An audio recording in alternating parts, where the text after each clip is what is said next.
Greetings and salutations, dear family around the world. Let's recite. Here we go.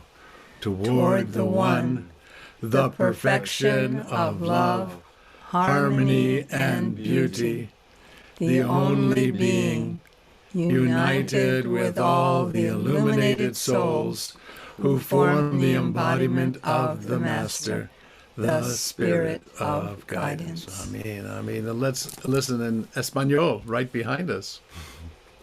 Hacia el uno, la perfección del amor, la armonía y la belleza, el ser único, unido a todas las almas iluminadas que forman el cuerpo del Maestro, el Espíritu guía. Amén. Amen. Amen. Gracias. Let's go to Germany. Munira.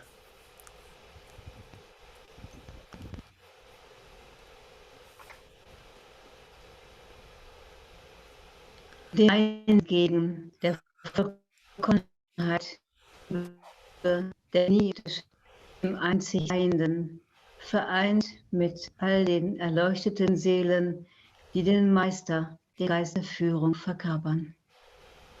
Dankeschön, Dankeschön. Let's go to Holland, to Zubin Noor. Tot de ene, de volmaaktheid van liefde, harmonie en schoonheid. Het enige wezen, verenigd met alle verlichte zielen die de belichaming vormen van meesterschap, de geest van leiding. Dank je wel. Alsjeblieft. Let's listen in Swedish. Mot den ende, fullkomligheten av kärlek, harmoni och skönhet. Den alene varandet, förenat med alla de upplysta själar som förkroppsligar mästaren, den vägledande anden. Amen. Let's go to Talat. Let's listen in Turkish. Evet. Bir doğru aşkın uyumun bu güzelliğin mükemmeliği. Tek varlık, üstünün bedenini oluşturutum, ışıklı ruhlarla birleşmiş rehberlik ruhu. Amin. Amen. Teşekkür, teşekkür. Let's listen in Slovak. Jedinému. Perfektnosť lásky, harmonie a krásy. Jediná bytosť, spojená so všetkými osvietenými dušami, ktoré tvoria stelesnenie Pána, ducha vedenia. Amen. Amen. Let's listen in Swahili. Maombe, kuelekea yule mmoja, upendo kamilifu, maliwano na uzuri. Yule mmoja aliyepo, kuunganisha nafsi zote zilizopo kwenye nuru, ambazo zinaunda mfano halisi wa mwalimu. Ujumbe, siri, mama, muujiza, roho ya uongozi. Let's listen in Esperanto to Chela. Alla unueco, la perfecteco de amo, harmonio, kai bello, la unu sola estajo. Unui ginta cum ciui lumigitai animoi, kiwi formas la encorpigion de la maestro, la spirito de guidado. Amen. Amen. Let's listen to Italiano, Asaf. Verso l'uno, la perfezione di amore, armonia e bellezza, l'essere unico, uniti a tutte le anime illuminate che formano l'incarnazione del Maestro, lo spirito della guida. Wow. Let's go to the Hawaiian Islands where it's 7 in the morning, 7 a.m. Ke aloha, Lani. I ke akua ka mea pono loa o ke aloha lo kahi a me kanani, o ke kanaka vale no, hui pume na uhane o la a pau loa, ke ia ano I ka ho'olala o ka haku, ka uhane o ke alakai. Mahalo. Let's sing a little first, and then we can have we'll chat a little. So I thought we'd recite from the Mass, which is in Latin, but the Mass kept the Greek part in the first part of the Mass. Kyrie eleison, Christe eleison, Hallelujah. Kyrie eleison, often recited, God have mercy. And really speaking, if we checked our intuition, without doubt, we would all agree that the rain of mercy is constant, that it doesn't stop raining. But it's more like we have our umbrellas up and we're saying, please rain. So it's like taking down what it is that we've obstructed somehow the as Rumi said,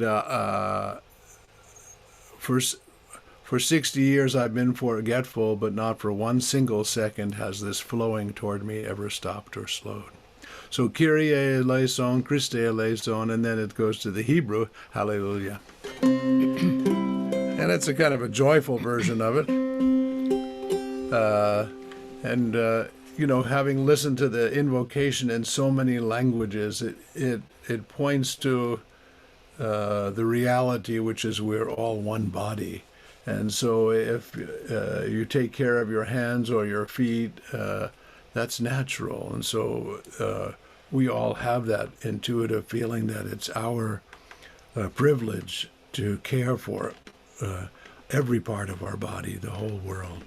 And I know we're all feel a great sadness right now, or great pain.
Amen, amen.